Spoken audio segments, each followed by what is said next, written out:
প্রধানমন্ত্রী হতে যাচ্ছেন বিএনপি চেয়ারম্যান তারেক রহমান। 2/3 আসনে জয়লাভ করে সরকার গঠনের পথে রয়েছে দেশের বৃহত্তর রাজনৈতিক দল বিএনপি। এ সুবাদে তারেক রহমানই হচ্ছেন দেশের পরবর্তী প্রধানমন্ত্রী। ত্রয়োদশ জাতীয় সংসদ নির্বাচনের এখন পর্যন্ত প্রকাশিত ফলাফলে দেখা যাচ্ছে 299 আসনের মধ্যে 270টি আসনের বেসরকারি ফলাফল ঘোষণা করা হয়েছে। ঘোষিত ফলাফলে বাংলাদেশ জাতীয়তাবাদী দল বিএনপি ও তাদের জোটের প্রার্থীরা 190টি আসনে জয় পেয়েছেন। পাশাপাশি বাংলাদেশ জামায়াতে ইসলামীর নেতৃত্বাধীন 11 দলীয় জোটের প্রার্থীরা 59টি আসনে জয়ী হয়েছেন। এছাড়াও অন্যান্য দলের প্রার্থীরা 5টি আসনে জয় পেয়েছেন। বৃহস্পতিবার রাতে ভোট গণনা শেষে আসনগুলোর বেসরকারি ফলাফল ঘোষণা করা হয়। বাংলাদেশ স্বাধীন হওয়ার পর থেকে এটাই জামায়াতের সবচেয়ে বড় সাফল্য। 1991 সালের নির্বাচনে জামায়াত 18টি আসনে জয়ী হয়। 1996 সালে 3টি, 91 সালে 17টি এবং 2008 সালে 2টি আসনে জয়ী হয় জামায়াতে ইসলামী বাংলাদেশ। গণতন্ত্রে উত্তরণের ভোট উৎসব শেষ হয়েছে। ভোটের এই উৎসবে দেশের প্রধান রাজনৈতিক দল বিএনপি বিপুল বিজয়ের পথে এগিয়ে রয়েছে। দেশের ইতিহাসে নজিরবিহীন শান্তিপূর্ণ সংসদ নির্বাচন অনুষ্ঠিত হয়েছে। দেশের মানুষ মুক্ত পরিবেশে প্রতীক্ষিত ভোটে স্বতঃস্ফূর্তভাবে অংশগ্রহণ করেন। কোনো ধরনের সহিংসতা, বিশৃঙ্খলা ও অঘটন ছাড়াই অনুষ্ঠিত নির্বাচনকে ঈদ উৎসব বলে আখ্যায়িত করেন ভোটাররা।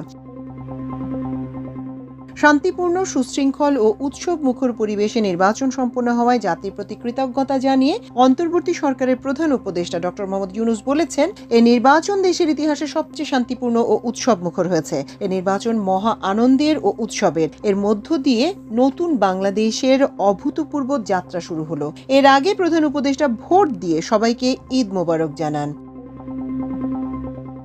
বৃহস্পতিবার ত্রয়োদশ সংসদ নির্বাচন অনুষ্ঠিত হয়। একই সঙ্গে অনুষ্ঠিত হয় সংস্কার সম্পর্কিত গণভোট। দেশের 300টি সংসদীয় আসনের মধ্যে 299টিতে ভোট হয়েছে। প্রার্থীর মৃত্যুর কারণে শেরপুর 3 আসনের নির্বাচন স্থগিত করে নির্বাচন কমিশন। সারা দেশে সকাল 7:30 থেকে টানা বিকেল 4:30 পর্যন্ত ভোট গ্রহণ অনুষ্ঠিত হয়। ভোট গ্রহণ শেষে প্রতিটি কেন্দ্রে ভোট গণনা করে কেন্দ্রভিত্তিক ফল ঘোষণা করা হয়। নির্বাচন কমিশনের প্রাথমিক তথ্য অনুযায়ী নির্বাচনে 61% মতো ভোট পড়েছে।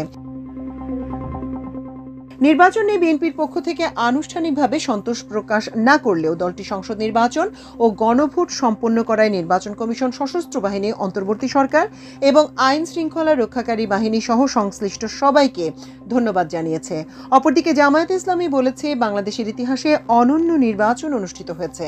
নির্বাচনে প্রতিদ্বন্দ্বী বিএনপি ও জামায়াত জোট উভয়ই বিজয়ের বিষয়ে আশাবাদ ব্যক্ত করেছে। বিএনপি বলেছে, তাদের বিজয় অনিবার্য, এটি স্তিমিত করার অপপ্রয়াস সফল হবে না। অপরদিকে জামায়াতে ইসলামী বিপুল ভোটে জয়ী হয়ে সরকার গঠনের প্রত্যাশা ব্যক্ত করেছে। নির্বাচনে প্রতিদ্বন্দ্বী প্রার্থীদের মধ্যে সৌহার্দ্যপূর্ণ সম্পর্ক দেখা গেছে।